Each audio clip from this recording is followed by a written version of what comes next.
Rick, let's talk about storage. Okay.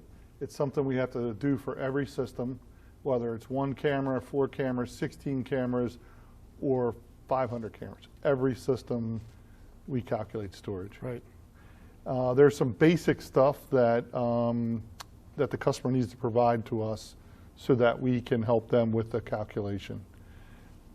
Give me some ideas there. Sure. So it's also one of the most expensive parts of the system, so we want to do it right. What we need to know is basically what that camera is going to consume, or the bandwidth. We know that by calculating the bit rate. So what we need is the images per second that that camera is going to record at, what the resolution of the camera is. In a perfect world, just the model number of the camera will tell us the resolution and what it can do. And then we need to know how many days of retention you need, and then what type of scene are we looking at? You know, indoor, outdoor, is it a busy activity scene, things like that. Okay. So the important things, again, quantity of cameras. We talked about that basically. So this is all just a calculation, right? Right. It's not something we do with a piece of paper and a pencil. We feed it into a calculator that Bosch gives us, in our case. And other people that don't use Bosch should use a calculator that is provided by their manufacturer for the VMS or for the storage device, whether it's a 16-channel DVR or not. But it's really important that we use a calculator that's associated with the cameras as well as the storage device itself. You mentioned bit rate. Can you go over some things that would vary or cause the bit rate to vary? Sure. Like I said, the images per second. So a typical full scene is going to be 30 images per second. It looks like a fluid scene. Just to the naked eye, it looks just like real time. A real time, exactly.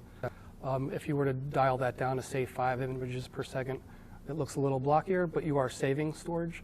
So how important is it to be real-time video versus you know, something that's a little more jumpy, which could save you? Resolution? Resolution, very important. Of course, a 4K camera is going to take up a lot more than a 720p, for example. So yeah, we do need to know that resolution. That's going to make a big difference. And the number of days storage. So give me an idea of why that matters. Well, so in most storage cases, you have first in, first out. If you select 30 days, after that 30 days, it's going to stop recording and recording, you know, your next 30 days. If you need more than that, of course, you're going to need more storage for more days. Or less if you need less days. But one thing you mentioned in the beginning was that's really important is the fact that storage is probably the most expensive piece of this in the long run. Two different ends of the spectrum, right? If we calculate this and we buy too much storage, customers spent too much money. Right. They can get more days than they want, but in the end, it costs more money. Right. The other end of the spectrum is they don't calculate enough storage, and now it becomes real expensive because they have to go out and buy more storage to add to the system, which could complicate the system itself. And they might not have budgeted for that in the beginning, which could cause a lot of problems. Right. What's key when it comes to calculating storage for our customers, we feel, is, you know, definitely use a calculator that we recommend or that's provided on the web page. The next best thing is I depend on you daily for all my system calculations, typically on the ones that are super important. You and I bounce that off of each other, and we'll kind of maybe even calculate it differently just to see where we come together to find out, is there a big gap? And if there's a big gap, you and I work together to figure out why that is. But in the end, we're just trying to make sure the customer gets the right amount of storage based on the resolution, the images per second, the number of days that they're storing, and the number of cameras that they're using. Exactly. Okay. Yep. Anything else? Any other points you might have? Sure, there's one other point. So a lot of storage arrays have a RAID, or redundant array of independent disks. Okay. So when you're calculating storage, you might come to a result of 120 terabytes, for example.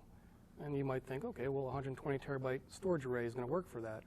Well, that might not be the case because of that redundant array of independent disks. It's taking up some overhead storage. So you might not have that whole 128 terabytes. It might only be, say, 110 terabytes of usable space. So we got to take that into account as well.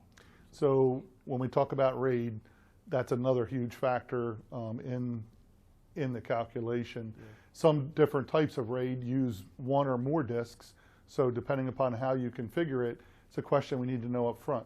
So if they had a RAID 5 configuration or a RAID 1 or a RAID 6, whatever it is, there's different selection settings in the calculator that accommodate that.